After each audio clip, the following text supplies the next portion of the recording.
Well, I guess I made my list and I'm gonna have to live with it. Because I can live with it.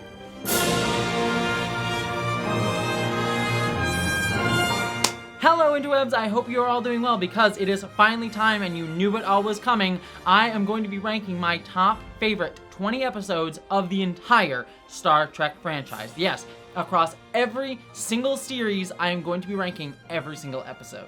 As many of you know, this has all been building for several weeks because I have actually been ranking my top 10 favorite episodes across every single series. And if you missed those videos, they should also be in this same feed on this channel, so go check those out. And I ranked literally every episode of every single well, not every episode, the top 10 every episode of every single Star Trek series. Dear God, ranking every episode of every Star Trek series would be a hefty feat. I do not wish to do that, at least not right now. Maybe at some point, if anyone want that, let me know. But I did rank my top 10 favorite episodes of every Star Trek show, so check that out. And that was actually how I got this list of top 20 episodes, because how I did this one was I actually took all the top 10 episodes of all those other series and put them into a round-robin program and had every episode go up against every other episode, and I sort of voted on each individual one. So this was not like a tournament ranking or tournament brackets or anything like that. Like, literally, I had every episode go up against every other episode. It was actually kind of a fun afternoon to do so. And so we actually got an official, like, ranking of every single episode from 20 to number 1. There were a couple that tied, and I sort of, like, picked which one I wanted to go ahead of the other on personal preference.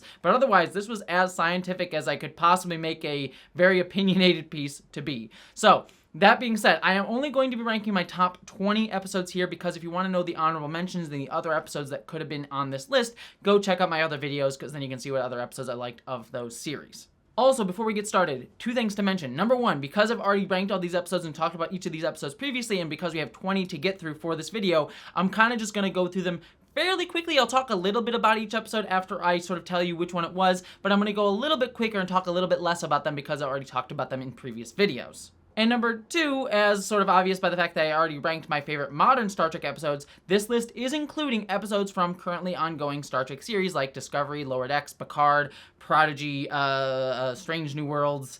Am I missing another one? I feel Short Treks, I guess, is in there. I think that's all of them. I might have missed 1 or 2 if there's so many ongoing Star Trek shows.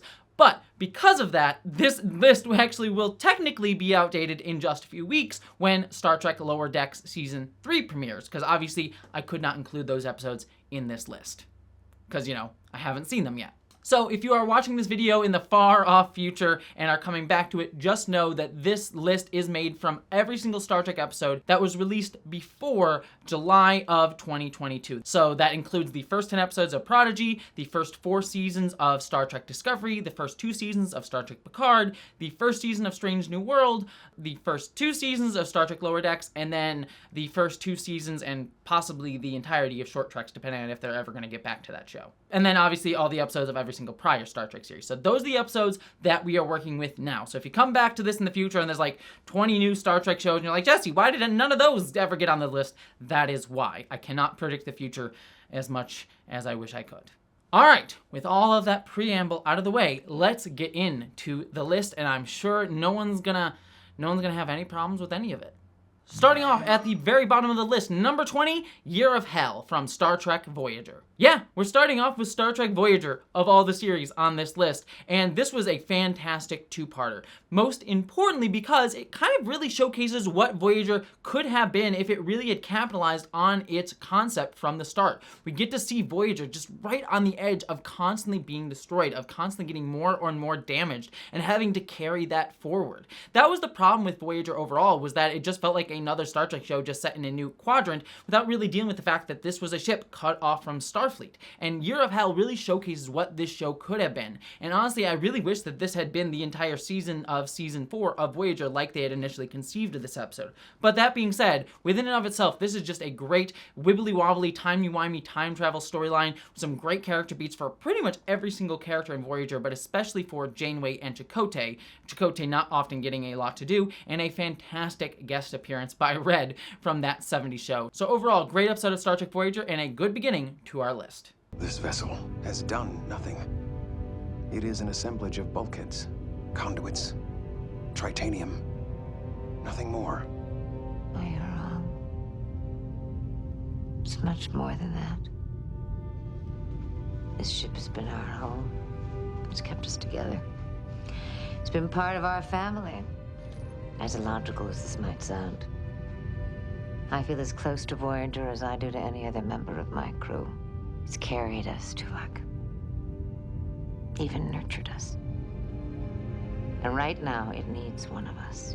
Number 19, Deep Space Nine's Take Me Out to the Holosuite. I'm honestly kind of surprised that this episode of all episodes is one that made it onto this top 20 list, but really thinking about it, really does deserve to be on here because, again, I spoke about this in my list on Deep Space Nine, but we often think of Deep Space Nine as like the darker, grittier Star Trek show, but it honestly has some of the sweetest, most heartwarming, and lovely episodes of the entire series overall, and Take Me Out to the Holosuite, I think, epitomizes that in so many ways. Not only is it an episode that involves the entire cast of Deep Space Nine getting to have fun and getting to like have this sort of reprieve from the big Dominion War storyline going on, but it also is one that just showcases the heart at this show, like all the joy and fun and character interactions that we get to have, and also Cisco dealing with his own prejudices, his own problems, but ultimately coming around to this idea that it's really about the team and about the spirit of coming together. Despite whether you win or lose, it's just about the group of people that you surround yourself with, and that's just a complete Star Trekian message right to its core. So while this might be one episode that many people may forget from Deep Space Nine when you sort of look back at it as a whole, it is still a fantastic and one of the best episodes of Deep Space Nine and Star Trek. I'd like to sign it.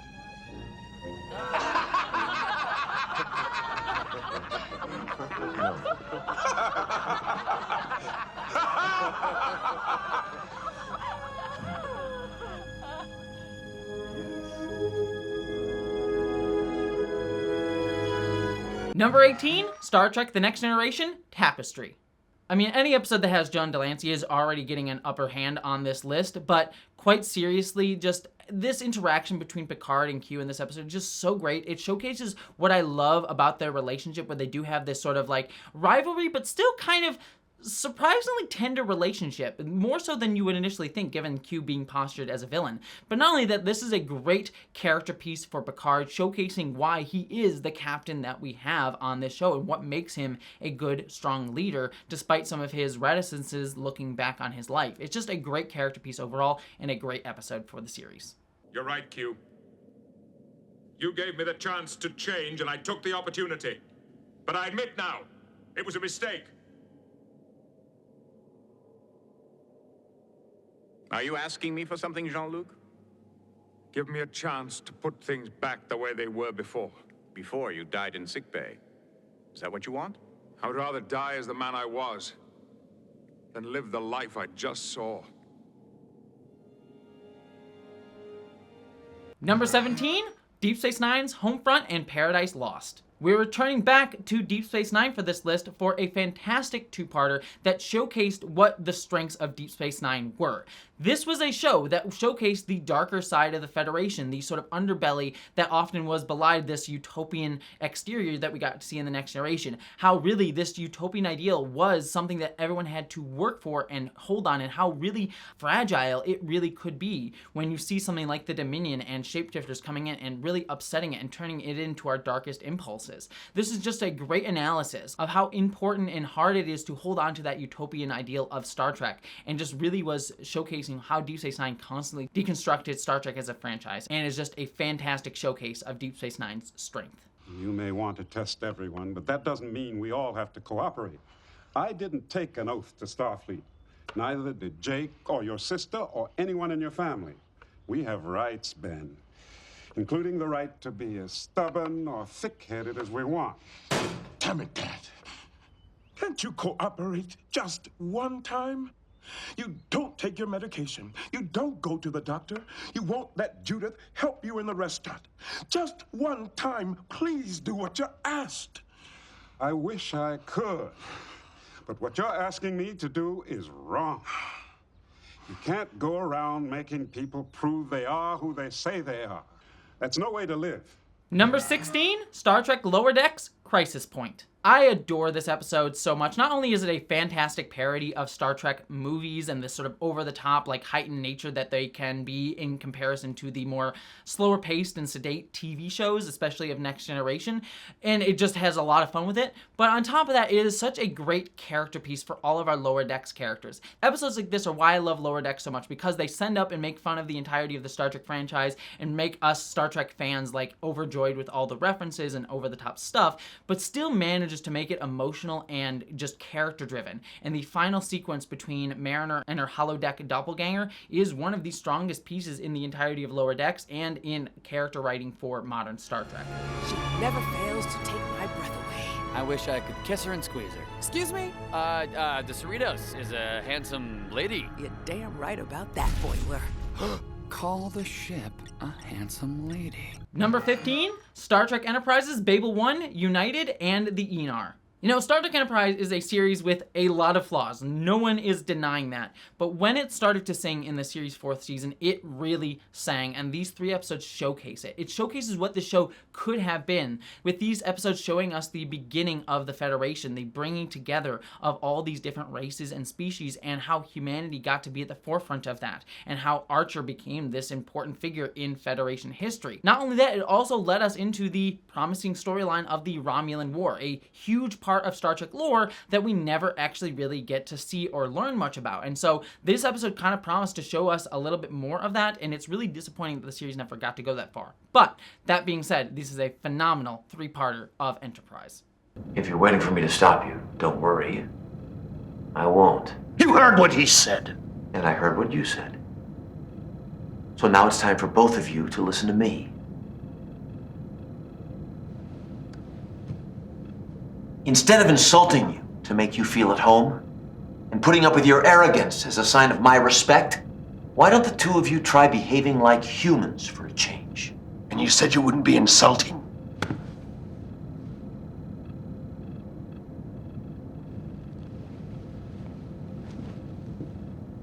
Number 14, Star Trek Strange New Worlds, Memento Mori. One of the more recent episodes on this list, this is a great action tense thriller from the latest live-action Star Trek show. This episode just recalls some of the best starship battles that we saw in episodes like Balance of Terror, as well as Wrath of Khan, but it also adds on a great character showcase for not only Captain Pike, but for La'an Noonien Singh, who is this really interesting character that we hadn't learned too much about up until this point. Not only that, it brought back the Gorn as this really incredible and terrifying threat, the first real credible huge threat that we've seen in Star Trek, honestly quite possibly since the Dominion, or maybe the Xindi if you want to go that far. While certainly people have had their thoughts about the Gorn in Strange New Worlds, this episode showcases that they have the potential to be one of the most interesting villains and threats within the Star Trek franchise, and I'm curious to see what Strange New Worlds is going to have to do with them going forward, but as it stands, this was a great, intense thrill ride. It was quite a miracle. What about next time? The Gorn have never come this far before. Opening up new hunting grounds. Next time. Next time, they won't catch us by surprise.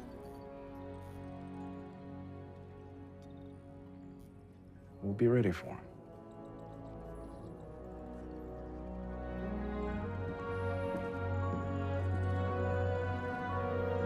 Number 13, Star Trek The Next Generation's Best of Both Worlds. Speaking of thrill rides, though, there is probably no more memorable cliffhanger in all of Star Trek than the cliffhanger between episodes 1 and 2 of this 2-parter. But not only that, this is the episode that showcased the Borg, perhaps Star Trek's greatest villain, and why they are so remembered. The twist of Picard becoming a Borg and Locutus was just excellent, and not only that, this is a great character piece for Riker. Everyone always forgets that these are Riker episodes through and through, and there's a good showcase by Jonathan Frakes in all of this. For all of that, this is one of the most memorable, action-packed episodes of The Next Generation.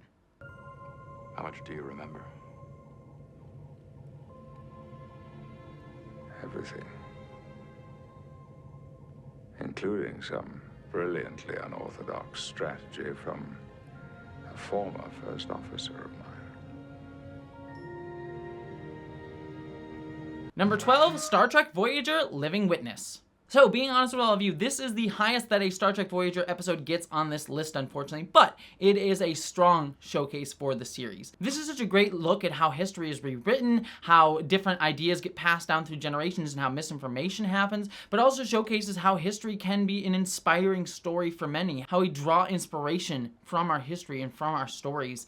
On top of that, it's also just a fun showcase for all of the Voyager actors just getting to go over the top and mirror universe-y with all of the characters, and this is just a great fun episode of Voyager with great heart and interesting thoughts behind it. Doctor, you were there. You can't deny what happened. I can. And I will. Tedwin was a martyr for your people. A hero. A symbol of your struggle for freedom. Who am I to wander in 700 years later and take that away from you? History has been abused. We keep blaming each other for what happened in the past. If you don't help us now, it could be another 700 years.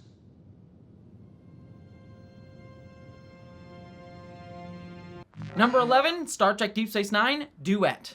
This was an early episode of Deep Space Nine that really showcased, again, the strengths of this specific series. Where other Star Trek shows could just zip around and escape to the next planet each and every week, Deep Space Nine sat with these problems. We got to see the lingering traumas and effects things like the Cardassian occupation of Bajor had on both sides of the conflict. How everyone in this conflict was just deeply harmed and hurt, and the pain on both sides. But the episode also makes sure to never say that both sides were equivalent in this. The Cardassians were essentially Nazis, and they did horrific, horrible, lasting damage to the Bajoran people. And that's something that you wouldn't ever really get to see in Next Generation, which you just zip away to the next planet. This was a tough episode to watch, but a true phenomenal one that really just guts me every time I watch it. You admit your atrocities. I admit everything! Why not? I was the best at what I did. My accomplishments speak for themselves. Can you say the same? You and that little shock car resistance cell that you belonged to, all you did was annoy Cardassians while I was out exterminating Bajorans. Make sure you tell that to the tribunal. Oh, I will. And they'll sentence you to death. Let them. Don't you see it doesn't change anything? Kill me, torture me, it doesn't matter. You've already lost, Major. You can never undo what I've accomplished. The dead will still be dead. Number 10, Star Trek Enterprise, Demons and Terra Prime. While there certainly was another episode that happened after these ones, and we're not going to talk about that one, these two episodes really felt like the finale of Star Trek Enterprise. While certainly the series could have had more tales to tell, this was a strong ending to go out on. It showcased the flaws of the humanity of the era of Enterprise, how we are still filled with xenophobia and fear and just terror at going out into the stars, exemplified by the terrorist group Terra Prime. But it also showcased how we can move beyond that, how working together, believing in the best of humanity, believing in uniting together to create a greater whole, a federation, as it were, is the only way forward for all of us, believing in the diversity and difference of others. This was a story that only Enterprise could have told, and it was a great, wonderful ending to the series. And honestly, I wish that we could just forget the last episode of the series and just remember this one as the true strength and core of Enterprise. The most profound discoveries are not necessarily beyond that next star. They're within us, woven into the threads that bind us, all of us, to each other. The final frontier begins in this hall. Let's explore it together. Number 9, Star Trek The Next Generation, Iborg. Who knew that the Borg could tell such a strong emotional story? Jonathan Del Arco delivers a powerhouse performance as Hugh, as a character learning to wrestle with his own individuality being taken back from the Borg, as well as featuring a great storyline for Picard as well as Guinan overcoming their prejudice and own personal traumas at having been affected by the Borg in very deep, specific ways. And it's just a great showcase at the empathy that Star Trek and Next Generation specifically was constantly able to give, even to people who we initially think are enemies, and just really asks us some deep ethical and personal questions throughout. And this is just a great showcase for Next Generation and Star Trek. 2 days ago, you were so upset about the Borg even being on the ship that you tore my foil out of my hand. And now you're here questioning whether it should be treated as the enemy. No. But when you talk to him face to face, can you honestly say you don't have any doubt? I haven't talked to it. Why not? I saw no need. If you're going to use this person... It's not a person, damn it, it's a Borg! If you are going to use this person to destroy his race, you should at least look him in the eye once before you do it. Number 8, Star Trek Deep Space Nine, Far Beyond the Stars. This episode is one of the most unflinching and difficult episodes of Star Trek to watch. Mostly because while many Star Trek shows would like to use metaphor in order to talk about some of the deeper themes and ideas, this is an episode that stripped all of that away and just tried to tell a tale that was looking directly at the problems that it was addressing. Discussing issues of racism while also the importance of stories, how things like Star Trek were able to inspire and push all of us, but how sometimes those things can get lost just by who is telling the story and our prejudices against those people. Not only that, this is just a powerhouse job by Avery Brooks, who killed it both as director and lead performer in this, to the point where his breakdown at the end of the episode is one of the most memorable and rough scenes to watch in all of Star Trek. What if this life we're leading, all of this, you and me, everything, what if all of this is the illusion? That's a scary thought. I know. But maybe, just maybe, Benny isn't the dream. We are. Maybe we're nothing more than figments of his imagination. For all we know, at this very moment, somewhere far beyond all those distant stars, Benny Russell is dreaming of us. Number 7, Star Trek Lower Decks, Weege Dooge. Like Crisis Point before it, this was another format-breaking episode for Lower Decks, and it really shows. This episode was just incredibly clever, getting to showcase us different alien cultures in a way that we never actually got to see before on Star Trek, despite the fact that both Klingons and Vulcans are right at the core of Star Trek's history. And yet, even beyond that, it manages to use those stories to be a reflection of not only our main characters' stories, but also the ongoing story arc of Lower Decks to that point. And it's an episode all about culture and how we think about culture and how culture influences the individual. And it's just a fantastic and hilarious episode of Lower Decks. Your inability to control your emotions is a liability. I am removing you from duty. Captain, I believe you are making an error. Your perceived victory today will only serve as fuel for further impulsivity. There is no place for that on this starship. I will gather my personal items and prepare to return to Vulcan. You will not be returning to Vulcan. Curious. I am recommending you for reassignment to a Starfleet vessel. Your hot-headed ways may make you better suited to serve with humans. Captain, I ask that you reconsider. I do not believe this punishment is warranted. And that is exactly the type of outburst which led to my decision. It is final. Number 6, Star Trek Deep Space Nine, The Visitor. With the exception of one other episode on this list, I think there is probably no more emotional episode of Star Trek than The Visitor. Every time I watch this episode, I end up in tears because it is such a truthful and honest showcase of the importance of a relationship between parent and child. And it's just so heart-wrenching to watch Jake just constantly feel a loss at the death of his father and doing everything he can, even giving up his life to try to give his father a second chance to be there for him. And while you want to yell at Jake the entire episode and be like, live your life, be who you could be, and you see the tragedy in his failure to move on, you also completely understand it, and it makes it one of the most emotional episodes of all of Star Trek. You didn't have to do this. Not for me. For you and for the boy that I was. He needs you more than you know. Don't you see?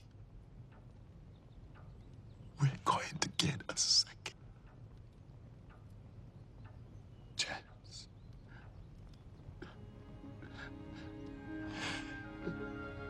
Jake. My sweet boy. Number 5, Star Trek Deep Space Nine, past tense. Sticking with Deep Space Nine, this is probably the most political and directly didactic episode of all of Star Trek. There is a reason that these episodes constantly come up in our modern discourse with people saying like, this episode presaged a lot of the stuff that we are dealing with now, our callous disregard of homeless people, as well as our ability to marginalize folks and forget about them, and our lack of empathy in our modern day. Like Far Beyond the Stars before it, this is an episode that looks directly at the problems and says, this is something that we can fix, and the only way forward is if we embody the empathy and the belief in others that Star Trek has always asked us to hold. And this is just a phenomenal and fantastic episode of Deep Space Nine. They could cure that man now, today, if they gave a damn. It's not that they don't give a damn. They've just given up. The social problems they face seem too enormous to deal with. That only makes things worse. Causing people to suffer because you hate them is terrible. But causing people to suffer because you have forgotten how to care, that's really hard to understand. They'll remember. It will take some time and it won't be easy. But eventually, people in this century will remember how to care. Number 4, Star Trek the Original Series, The City on the Edge of Forever. Yeah, you thought I was going to get through this whole list without having a single The Original Series episode. Well, you are wrong, because this episode is still up there, and there might be at least one more on this list. But City on the Edge of Forever is the other episode beyond The Visitor that is just one that continually just gut punches you with emotion. It is a great look, again, at this idea of empathy and the need for empathy to be able to move forward, but also the tragedy of people fighting for that empathy in a time where people won't hear it. And you just see that Edith Keeler is this woman who understands what Star Trek stands for, who wants to fight for others and be there for others, but the ultimate tragedy that people weren't around to hear it. And the fact that she dies for that future is ultimately incredibly tragic. And it's also the only love story within the original series of Star Trek that didn't feel exploitative or just a romance of the week, even though it was that, but you really actually felt the romance between William Shatner and Edith Keeler. It's just a great, great performance, and one that just showcases the emotional strength of the original series and why this series and franchise has stuck around. I don't pretend to tell you how to find happiness and love when every day is just a struggle to survive. But I do insist that you do survive, because the days and the years ahead are worth living for.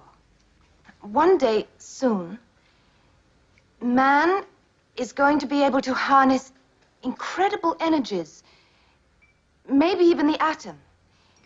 Energies that could ultimately hurl us to other worlds in some sort of spaceship.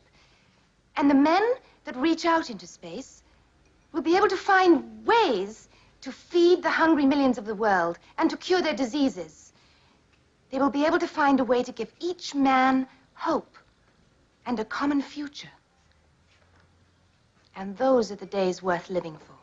Number 3, Star Trek the Original Series, Balance of Terror. I told you there would be another original series episode on here, and this one is a true powerhouse as well. While certainly not as emotional as The City on the Edge of Forever, like Memento Mori before it, this is a great action-packed thrill ride, and it just showcases the cunning of Captain Kirk and why he would become such a memorable leader and commander throughout the entire Star Trek franchise. Not only that, this episode deals with racism and prejudice, as we see crew members on the Enterprise having prejudice against Spock just for how he looks similar to Romulans and how those prejudices get built, as well as creating an interesting adversary for Captain Kirk in the character of Mark Leonard's fantastic Romulan commander. A truly great episode of the original series. That we meet in this way. You and I are of a kind. In a different reality. I could have called you friend. What purpose will it serve to die? We are creatures of duty, Captain. I have lived my life by it. Just one more duty to perform. Number 2, Star Trek The Next Generation, The Measure of a Man. This is the episode that I think epitomizes so much of what Star Trek is about. It is an episode about exploring our own biases and prejudices, about how we dehumanize others, and about how we fight for others while also still learning along the way ourselves in that fight. Picard coming to Data's aid when he is being treated as property and forgotten, and him just fighting for him in this great legal battle, while also Picard having to be confronted with his own prejudices about thinking about Data as a non-human entity and just realizing that this was ultimately about race. And I love Guinan's scene with Picard where she literally says, like, what you're talking about right now is equivalent to this. I just love it when Star Trek says, we're going to use this as a metaphor, but we're going to also make you realize what this is actually about. And it just creates a wonderful and powerful episode. Now, the decision you reach here today will determine how we will regard this creation of our genius. It will reveal the kind of a people we are, what he is destined to be. It will reach far beyond this courtroom and this one android.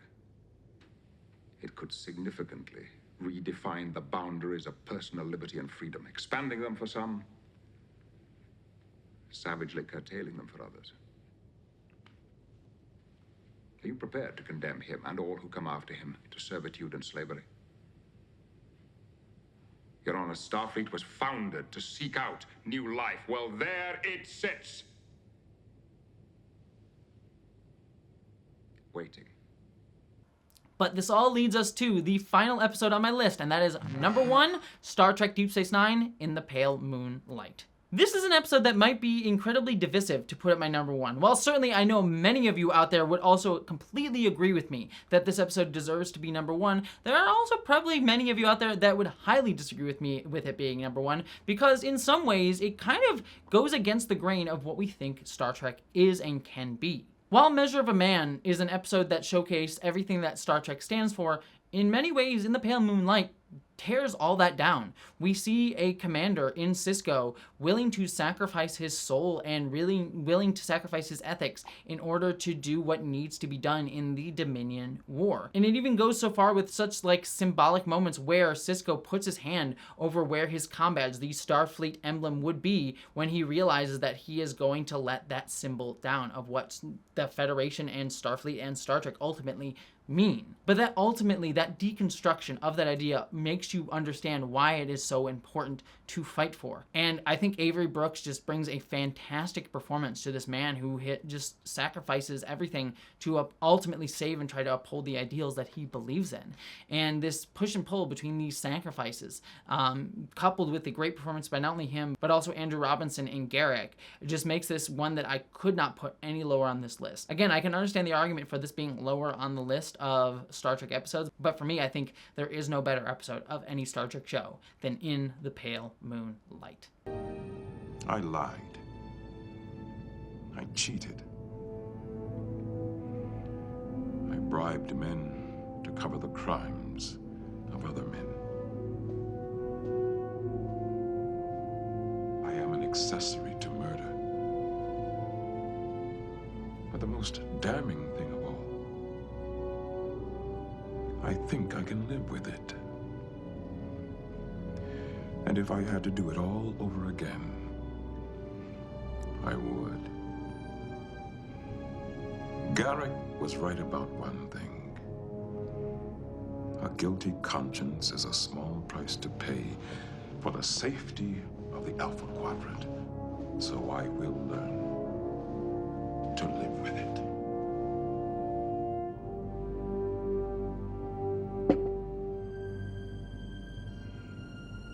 Because I can live with it. So, that is officially my list of my favorite episodes of Star Trek. But again, this was just an opinion, and it's also my opinion right now. I am sure if you asked me tomorrow or a week from now or a year from now, this list would completely change, but I figured it would just be fun to talk about what I love about Star Trek and my favorite episodes of it. So, I'd love to hear your lists of favorite episodes of the entire Star Trek franchise down below. This was a really fun project. I loved hearing everyone's thoughts and opinions on all of my lists prior, and I'm sure I'm going to love hearing your thoughts on this one, so please let me know. And let me know if you want me to do any other lists like this, if you want me to do like other episode lists of Star Trek or other other series you want me to talk about, because now that I've gone through this content wheel, I'm going to need new things to talk about. And while there's certainly a lot of episodes that I'm going to be reviewing of different TV shows, like I'm going to be talking about House of the Dragon, we got Lower Decks coming up, and things like that, I'm going to need other things to talk about on this channel. So let me know what you wish me to rant about next down in the comments too. But beyond all of that, mwah, my friends, I hope you enjoyed this list. I hope it was a lot of fun for you, and I hope that you, as always, live long and prosper.